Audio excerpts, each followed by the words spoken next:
মোদী মানে MODI, master of developing India. সেইটোৱে আমাৰ মটো, মাষ্টাৰ অফ ডেভেলপিং ইণ্ডিয়া। এটা ঘৰ যেতিয়া ৰৈ থাকিব লাগে, ঘৰটোত 4টা খুঁটাই আপোনাৰ ভাল হ'ব লাগিব। 3টা খুঁটা যদি আপোনাৰ পকা হয়, 4 নম্বৰ খুঁটাটো যদি আপুনি বাঁহৰ খুঁটা লগায়, এই 4 নম্বৰ খুঁটাটো আপোনাৰ সেই খুঁটাটোৰ ফালে আপোনাৰ ঘৰটো ভাঙি যাব। ঘৰটো কেতিয়াও স্থায়ী নহয়। সেইকাৰণে আপুনি 4 নম্বৰ খুঁটাটো আপুনি পকাৰ খুঁটা এটা লগাব লাগিব। আমাৰ 4টা দি লৈ পেলাই আমি গোটেই কামটো আগবাঢ়িছোঁ। আমাৰ দিল্লীত আছে নৰেন্দ্ৰ মোদী ডাঙৰীয়া, দিছপুৰ হেডকোৱাৰ্টাৰত আছে আমাৰ ডক্টৰ হিমন্ত বিশ্ব শৰ্মা ডাঙৰীয়া, আৰু আমাৰ দিছপুৰৰ MLA হৈ আছে অতুল বৰা ডাঙৰীয়া, আৰু আমি এতিয়া দিছপুৰৰ পৰা আমাৰ সাংসদজন আমি বিজুলী কলিতা মেধি ডাঙৰীয়াক পঠিয়াব লাগিব। অৰ্থাৎ 4 নম্বৰ যিটো খুঁটা, সেই খুঁটাটো আমি পকাৰ খুঁটা এটা দিব লাগিব। তাত যদি আপোনালোকে বেলেগ বেলেগ পাৰ্টিৰ বাঁহৰ খুঁটা এটা লগাই পঠিয়াই দিয়ে, তেতিয়াহ'লে এই ঘৰটো স্থায়ী কেতিয়াও নহ'ব। ধৰি লওক আপোনালোকৰ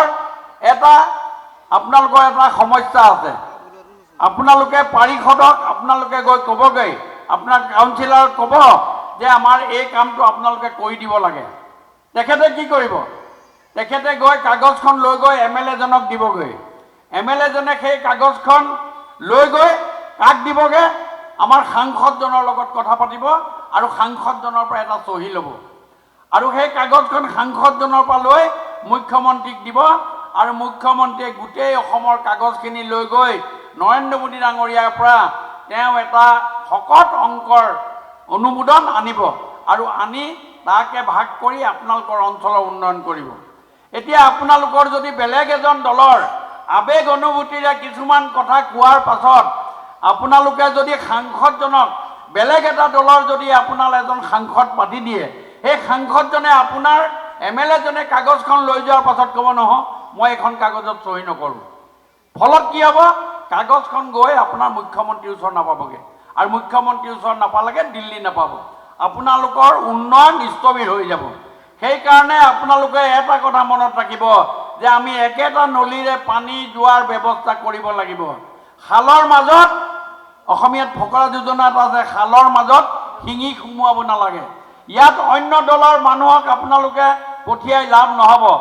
যদি কোনোবা এজন মানুহক আপুনি সাংসদ কৰি পঠিয়াই বেলেগ দলৰ, লাষ্ট বেঞ্চত বহি সাংসদত 3 মিনিট সময় সংসদত কথা ক'বলৈ সময় পাব। 3 মিনিট তেওঁ কিমান সময় সংসদত আপোনাৰ বিষয়ে কথা ক'ব? এতিয়া টিম ৱৰ্ক হিচাপে আমি কাম কৰিব লাগিব, আৰু এই টিম ৱৰ্ক হিচাপে আমি যেতিয়া কাম কৰিম, আপোনালোকে বিজুলী কলিতা মেধি ডাঙৰীয়ানীক আপুনি পঠিয়াব লাগিব। তেখেতক হাতত ধৰি আগবঢ়াই লৈ যোৱাৰ ক্ষেত্ৰত আমি সকলোৱে হাতত আপোনালোকক কৰিম।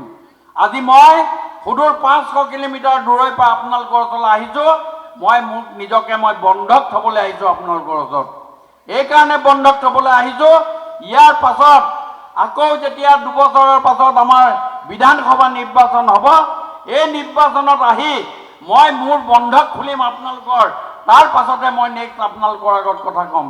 এই বন্ধক হ'ল, আমি আপোনালোকে বিজুলী কলিতা মেধি বাইদেউক আপোনালোকে জিকাই পঠাওক।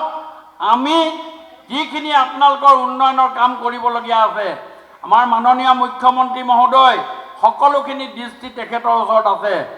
আমাৰ সাংসদ আছে, বিধায়ক আছে, আমাৰ কাউন্সিলাৰ আছে। আমি কি কেন কৰ্ণাৰ মাৰি সকলোখিনি যোগ কোণ সকলোখিনি ভালকৈ বিবেচনা কৰি আগন্তুক দিনত আমি আগবাঢ়ি যাব লাগিব। নৰেন্দ্ৰ মোদীক ভাৰতৰ প্ৰধানমন্ত্ৰী পাতিব লাগিব।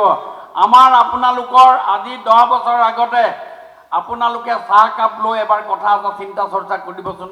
ইয়াৰ আগত যেতিয়া যিখন চৰকাৰ আছিলে, সেই চৰকাৰখনৰ আমাৰ প্ৰতি থকা মৰম আৰু নৰেন্দ্ৰ মোদীৰ থকা আমালৈ থকা মৰম, দুইটাক ৰাতিপুৱা আপোনালোকে একাপ চাহ লৈ পেলাই আপোনালোকে চিন্তা চৰ্চা কৰিব। 1962 চনৰ কথালৈ মই আহিছোঁ। সেই সময়ত ভাৰতৰ প্ৰধানমন্ত্ৰী আছিলে জৱাহৰলাল নেহৰু ডাঙৰীয়া। জৱাহৰলাল নেহৰু ডাঙৰীয়াই কি কৰিলে? যেতিয়া চাইনাই আক্ৰমণ কৰিলে, সৈন্য আহি বম দিলা পালেহি চাইনিজ সৈন্য তেজপুৰ পালেহি তেতিয়া জৱাহৰলাল নেহৰুৱে ক'লে my heart go to the people of Assam অসমৰ প্ৰতি মোৰ মৰম আছে কিন্তু মই অসমখন ৰক্ষা কৰিব নোৱাৰিলোঁ আৰু অসমখনক বাই বাই দিলে চাইনাৰ হাতত গতাই দিলে এই কংগ্ৰেছ চৰকাৰৰ উত্তৰাধিকাৰসকলে চাইনাই আমাৰ অসমখন গতাই দিছিলে কিন্তু সেই একেখন চকীতে বহি এজন প্ৰধানমন্ত্ৰীয়ে অসমৰ কাৰণে কি কি কৰিছে মই আৰু দীঘলীয়াকৈ আপোনালোকে নকওঁ ৰাতিপুৱা কাইলৈ যেতিয়া চাহ কাপ লৈ আপোনালোকে বিশ্লেষণ কৰিব তেতিয়া আপোনালোকে গম পাব আৰু সেই তেখেতৰ লগত সহযোগী হিচাপে অসমৰ মাননীয় মুখ্যমন্ত্ৰী ডক্টৰ হিমন্ত বিশ্ব শৰ্মা ডাঙৰীয়াই কিখিনি কৰিছে আমাৰ সেই গোটেই কথাটো আপোনালোকে ভালকৈ বিশ্লেষণ কৰক মই আৰু বিশেষ একো কথা ক'ব আপোনালোকক খোজা নাই যোৱা কেইদিনমান আগতে কংগ্ৰেছৰ এখন ইস্তাহাৰ ওলালে কংগ্ৰেছৰ ইস্তাহাৰখন কি ওলালে তেওঁলোকে ক'লে যে আপোনালোকৰ উত্তৰ পুৰুষ আপোনালোকৰ ল'ৰা ছোৱালীৰ কাৰণে আপোনালোকে যিবিলাক সম্পত্তি থৈ যাব এই সম্পত্তিবিলাক আপোনালোকে 55% চৰকাৰক দি দিব লাগিব যদি কংগ্ৰেছৰ চৰকাৰ হয় এতিয়া আপোনালোকে বিবেচনা কৰক আপোনালোকৰ মংগলসূত্ৰটো যদি 2 তোলা সোণৰ হয় তেতিয়াহ'লে 1 তোলা সোণ কংগ্ৰেছ চৰকাৰ যদি আহে তেতিয়াহ'লে আপোনালোকে 1 তোলা সোণ চৰকাৰক আপোনাক দি দিব লাগিব তেখেতসকলে বাকীটো বাদ দিয়ক আপোনালোকৰ মংগলসূত্ৰত হাত দিলে আজি এই কংগ্ৰেছ চৰকাৰে যদি চৰকাৰ হয় তেতিয়াহ'লে আপোনালোকে মংগলসূত্ৰৰ পৰা 1 তোলা সোণ আপোনালোকে চৰকাৰক দিব লাগিব এই হ'ল কংগ্ৰেছ চৰকাৰৰ ৰীতি নিয়ম আজি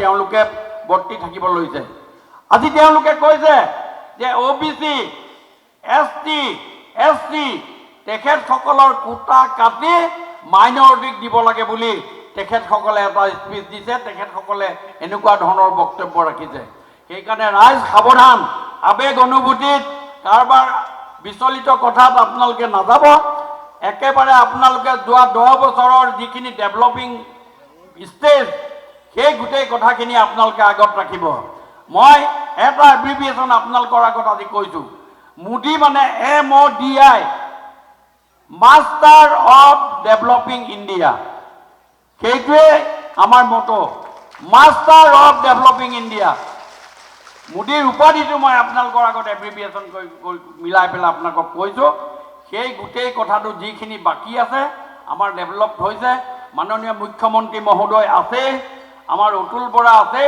আমি সাংসদগৰাকীক লগত লৈ আমাৰ টিমটো 4টা খুঁটা ধুনীয়া কৰি লওঁ কৰি আমি আগন্তুক দিনত আমি আগবাঢ়ি যাব বুলি মই আশা ৰাখিছোঁ মই বিশেষ দীঘলীয়াকৈ আৰু নকওঁ এইখিনি কথাৰে আমাৰ বিহু পাৰ হৈ গ'ল তথাপি আমাৰ মনটো এতিয়াও ৰিঙা ৰিঙা হৈ আছে বিহুৰ প্ৰতি আমাৰ মনত ভাৱ এটা আহি আছে সেইকাৰণে মই এটা সৰু বিহু গীতেৰে মোৰ এজক শেষ কৰিম বুলি কৈ ৰঙা নীলা ছাতি লৈ ভণ্টি যায় কলেজলৈ ভণ্টি যায় কলেজলৈ লাহে লাহে হাফ পেডেল মাৰোনো মই চাইকেল লৈ ভণ্টিৰ নামটো নীলিমাই দেবেৰা পাৰাত থকা ঠাই বৰ দুখেৰে লিখিলে বয়ফ্ৰেণ্ডেনো কোনো নাই নমস্কাৰ ধন্যবাদ ভাৰত মাতা কি জয় জয় শ্ৰীৰাম নমস্কাৰ